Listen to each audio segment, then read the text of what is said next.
Henk Harders, daar duikt hij weer op met een nieuwe single. Ja, dat klopt. Ja, als de sterren weer gaan stralen. Een mooi fris nummer en met de beat die net als Mary Jane, die ook jullie kennen, gewoon ook weer heel goed eigenlijk aanslaat en doet het heel goed. Dat ging via Hit. Kees Tel en Casper Jansen die kwamen met een liedje aan en die zeggen van dat is een heel mooi nummer om eigenlijk in verder te gaan met het Mary Jane verhaal en Geef je hart aan mij. En en ik hoorde het liedje en ik denk ja, die past heel goed bij me. En ik denk van ja, die moeten we doen. Kijk, je zoekt iets waarin je eigenlijk verder kan met datgene wat je al hebt. En zij weten eigenlijk heel goed wat goed bij mij past. En ook wat de mensen van mij verwachten.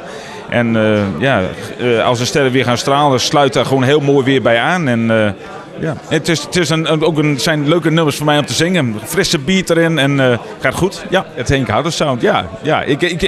Ik vind het leuk als je een nummer hebt waar je ook op kan dansen. En als je het nummer zingt, dat mensen ook gaan dansen. En dat vind ik gewoon wel belangrijk. Is voor mij gewoon het zeker dat de mensen het leuk vinden. En iedereen heeft zijn eigen genre. Dus en als het een mooie aanvulling is op iets anders, dan is het alleen maar goed. En reacties zijn goed.